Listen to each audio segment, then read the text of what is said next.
magkakaroon na nasa inyo na po mismo na ng exchange ng ano. What's up mga ka-explorer? Ayun. Yung ating pinanggalingan Angat Pandi Road. So papasok tayo dito sa napakaliit na kalsada na to, na pag nagsalubong ang dalawang 4x4, dalawang kotse, kailangan magbigayan dahil wala talaga silang dadaanan. Ito yung mali sa kalsada na to parang pang single lang siya o pang motor lang, samantalang barangay road to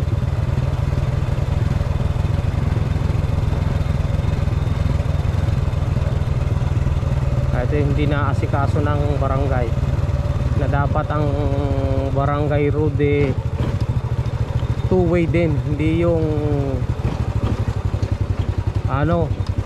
one way.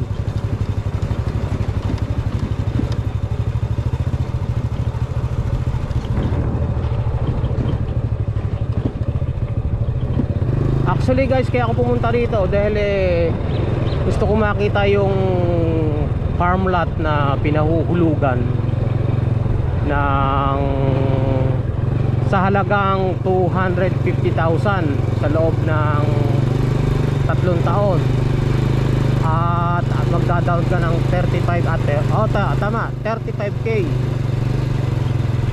Titingnan ko yung location kung ano ang itsura.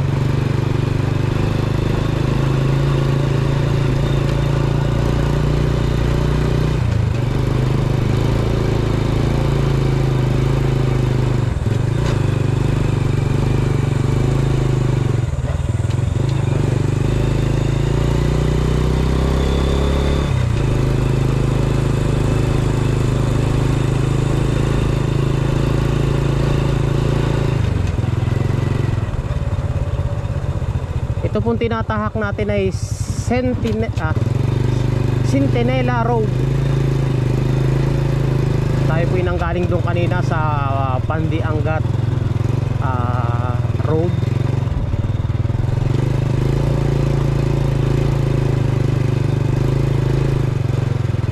Dito pagkatag-ulan maputik, sigurado yan, surbol yan.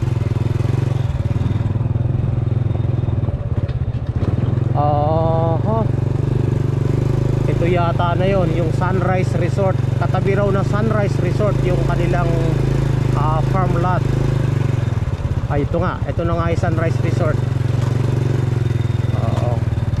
So ang katabing lote ay itong babalik tayo, ba naman? Itong nadaanan natin.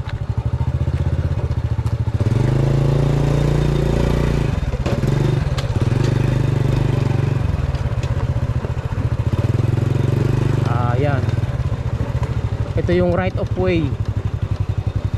Ito yung right of way. Ito yung Sunrise Resort, itong kanan natin. At palagay ko ito yung farm lot, itong nasa kaliwa ko na ito.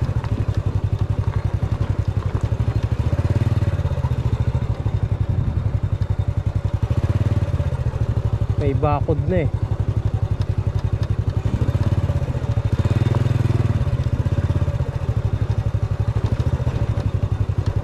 Tanong natin sa tao kung ito nga talaga. Pero ayon dun sa ahente na nakausap ko, bago raw dumating ng Sunrise Resort, yun daw yun. Ay ito nga yun. Bukid na bukid pa. Kasi nga farm lot resort, wala pang masyadong development. So negative ako rito sa na to, sa lugar na to. Negative ako. Wala pang tubig. Ito may mga nakatayo ng ito nga yun, itong lugar na ito bahain. Kasi pag umulan, galing doon ang tubig dito stock. So pagka tag-ulan ito lubog. Ayun nga ang katunayan medyo may parang kangkong pa. So itong area na ito, lumulubog ito pagka umuulan. So hindi magandang location. Ito, paahon tayo dito.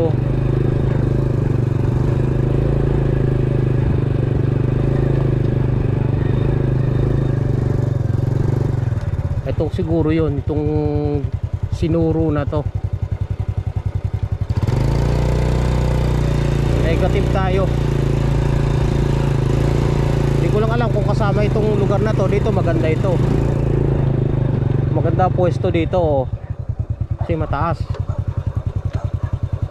Tatanong tayo sa residente na andito. Kasi may kalsada naman eh.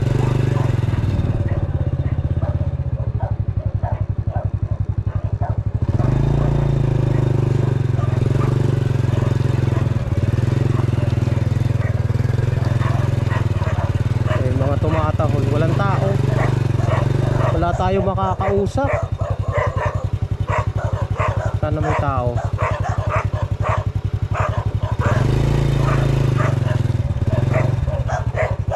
Para ma-sureball natin na ito ito nga yung location. Pero nandito yung ano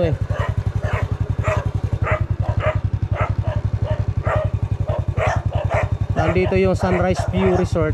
Katabi lang daw, yun nga yung pinanggalingan natin sa baba kanina. Walang tao.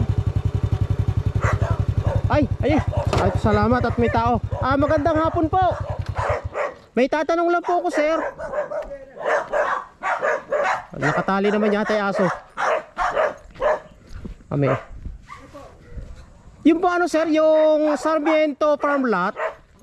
Sarmiento Farm Lot. Opo, Sarmiento Farm Lot. Kasi ano na siya sa plano lote-lote na Katabi raw po siya ng Sunrise View Resort. Yun po yung Sunrise, ano po?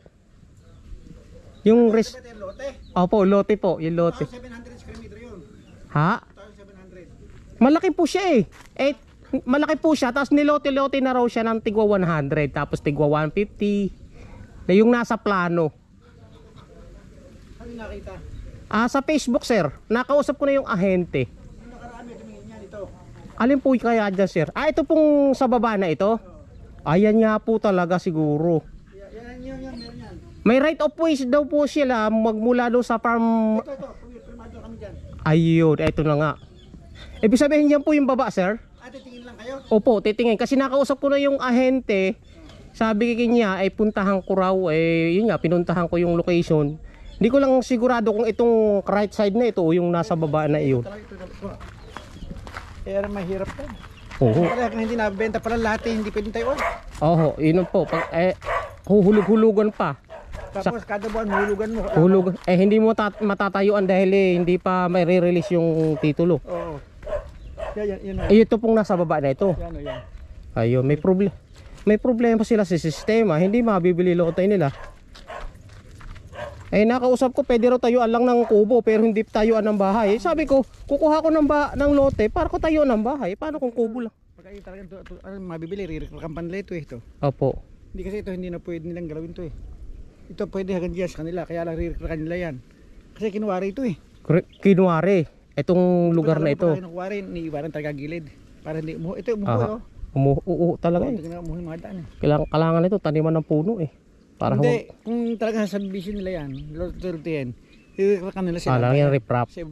Para hindi siya gumuho. Paano So ito po itong lote na ito. Ayun, may opsyon na sila doon yung lote yun. Ayun po, yung may tuwirik na yun. Ayun nga po. Kaso lang magkakaproblema sila. Marami. Ayan naman alang marami. Nakita ko na nga po, sabi kong ito nga yun, hindi ako kukuha. Kasi unang-una. Ikaw? Opo. Naku, hirap. Ayun nga, masasayang lang yung pera ko. Nalaman ko nga ang sitwasyon. Nung una, meron na ito kumuha Oho. Britland. Hindi sa pulumbuangin. Oho. Dito muli, pare lahat ng pumunta ayaw. Kasi baon na baon Oho, at saka doon sa baba na yon, lumulubog ho ng tubig Yun. Ang balak pata nila, ibababa yan. Oo, ibababa, iladadalhin doon sa baba. Abay, gano'ng katagal pa yan? Oo, matagal pa. Ay, saan sila kukuha ng budget? Ang problema dyan ito, alam mo kung bakit? Mhm. Maipit yung pera. Ipit nga ba yung pera? Ito yun. Eh, halimbawa, nabayaran ko na sila ng 250,000. Hindi nila i-release. 225. 250 po. Ang isang metro yun, no? Opo. Eh, hindi, Alam mo, release ala kahit anong release ala. ibig sabihin, lugi yung magbabayad. Ang problema nga doon, hindi yun eh. Yung 3 taon na, baka hindi pang patayo yun. Oho, yun ang problema dyan. Hindi yung maaaring pa kayo natatayo na talaga yung medyo Oho. antimani. Kaya ka bibili lupa, antimani. Matayuan ng bahay. Kaya negative. Sabi ko, nakita ko agad negative. Hindi matutuloy ang transaksyon. Isang ka. Sanggat lang po ako. Sangkat ako, sangkat. Santo Cristo. Sangkat ako, yung dyan ako papasok ng tulay. Ah, Ang gawing kaliwa mong bahay doon pa may bisita, yung stainless akin yun. sa Santo Cristo din po? Saan po? Dito sa Santa Cruz. Ah, sa Santa Cruz. Kondisyon. Nagtayo lang ako rest house dito para pahingahan. Hindi na. Maganda ho itong lugar nyo na ito at mataas. Pero may titingin na naman siguro. Malaki tumitingin pero maayaw. Maayaw. Ako nga, ayaw ko. Nakita ko agad ang location. Saka yung ano nila, kondisyon. Pero Santo Cristo ka ah. Opo, taga Santo Cristo lang po ako. Yan, nasama ko sa mga tigalabis kay ano, kay Isorio. Ha? Mga tigalabis si Maray nakakuha kay Isorio ah. Saan po yun? Sa Kalawakan. Sa Kalawakan po. Oo. Ay, puntahan ko nga kaya. Saan po ang kanilang location? Pag ahon po ng Kalawakan, malayo pa po. Dire-diretso ka doon, yung daan pa ganun sa ano na yun. Tapos kakaliwa, kakanan. Kakanan. Diretso doon, may mga bahay na doon. Pero pag sinabing Osorio, kilala na nila. Sa bawal dito kay Isorio na nilolote. Ah. Yun. Maray nakabiluti ang kat 50. Clean title naman kaya. O, kalintati yung kabuuan. Ay. Pero yung lote-lote. Opo. Opo. Kasi bago mabigyan ka ng ano nun, kailangan bayad ka muna. Tapos papasukat. Ako siyal ng bahay dito anak ngayon nun eh. Oh, yung Osorio. Oo. Ay, opo. Attorney po yun eh. Ay, salamat tatay. Ala, negative ako rito. Hindi ako matutuloy. Kahit yun dyan, baw na yun. Oo, hindi magandang location eh. Ibabapan na ko yan.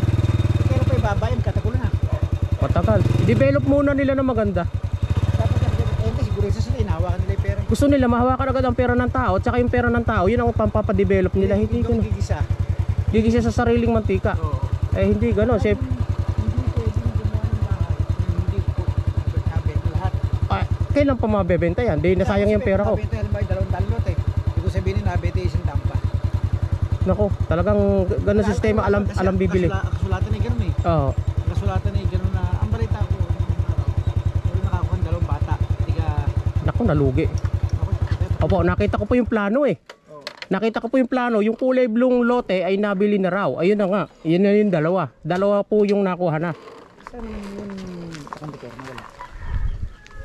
Baka po mga nagtitingin din.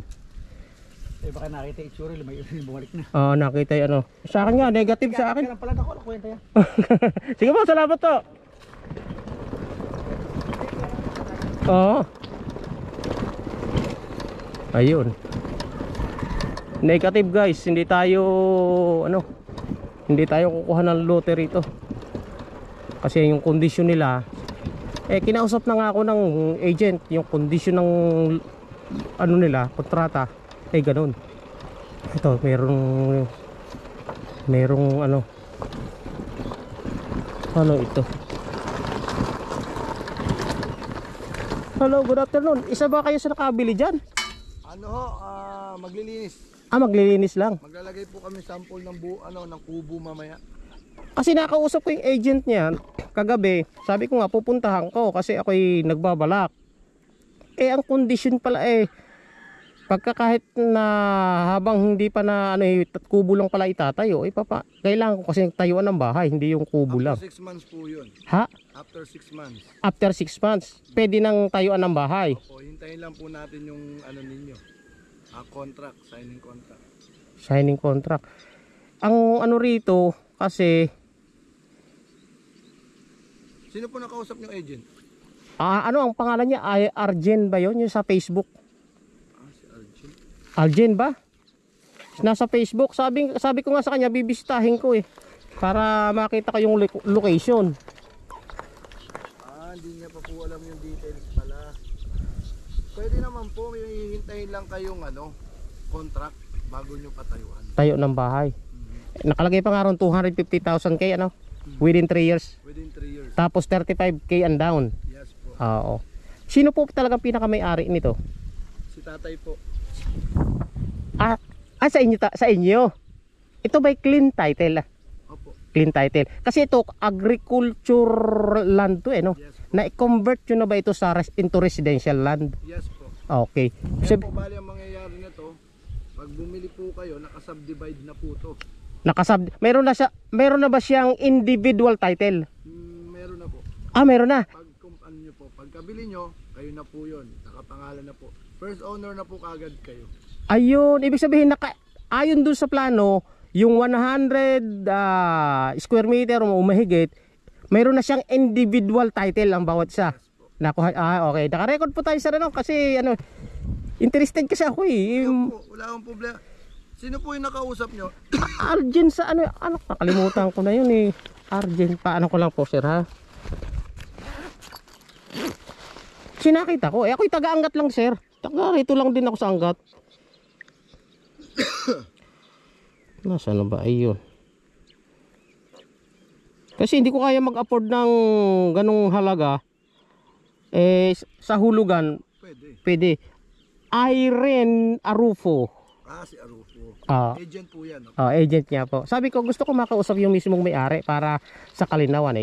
Ikaw na pala yung may-ari. Kasama ka sa may-ari. Hindi po. Kasama lang po kami rito sa mga agent din na ganyan. Kami po yung assistant. So, marketing lang po kami. Yung mismo pong may-ari, si Sir Sarmiento. Dahil Sarmiento farm lot nga ang nakalagay. Tapos po, yun. Kami po yung nag-direct selling. Kausap po namin yung may-ari, kami po yung binigyan ng karapatan para ma-sale po itong lupa niya. Meron naman pong SPA. Opo, pagka-apply nyo nga po nito, sa inyo na po ito magiging direct owner na po kayo. Yung sinasabi nyo, individual title.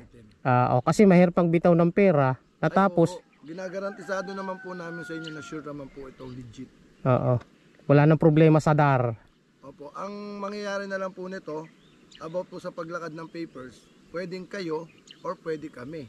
Para wala po kayong hassle. Pagdating po sa tinatawag na capital gain tax, sino na po ang magbabayad ng tax na yon? Kayo na po yun. Kami na. Kasi pag halimbawa,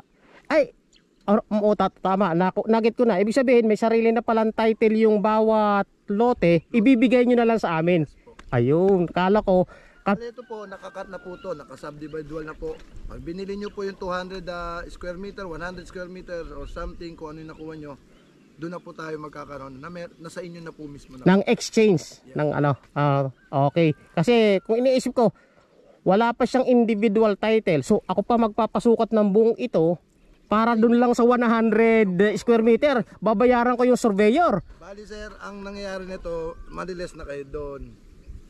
Babayaran nyo na lang yan po, yung muhon nyo, yung sarili nyo na lang po. Okay. Hindi na po ito lahat. Okay, nugget ko na. Ibig sabihin, pag nabayaran ko na yung 250k, ibibigay nyo na sa amin yung title ng 100 square meter. Opo. Clean. Oo. Okay na sir? Okay na sir. Hello, teka lang sir. Si. Hello, bakit po?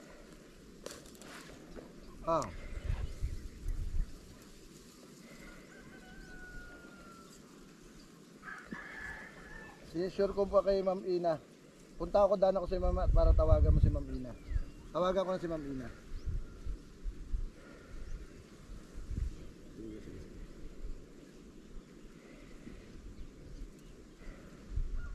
Ganun na lang sir, i-ano mo na lang. Kasi nakakaya naman sa agent na kausap mo. Hindi na.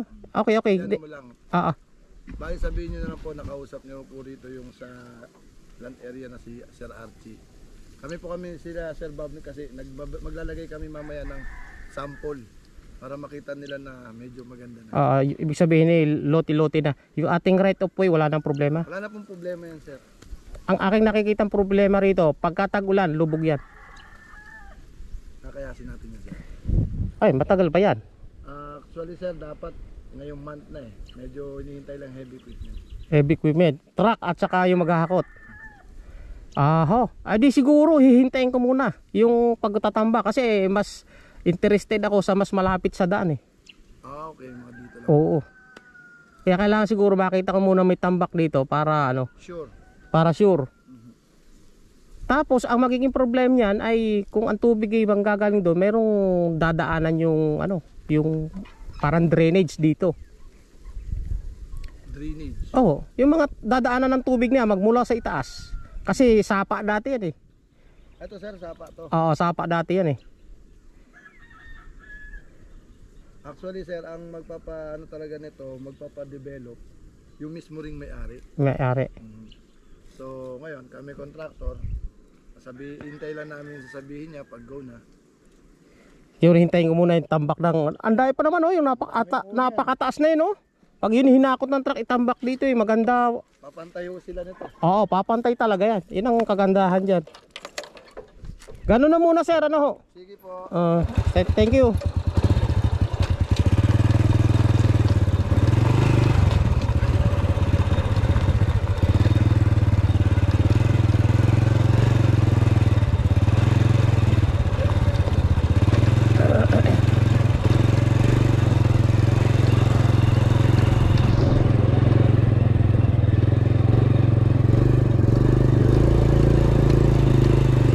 Ayun, talagang negative po muna tayo kasi ayusin pa yung lugar eh.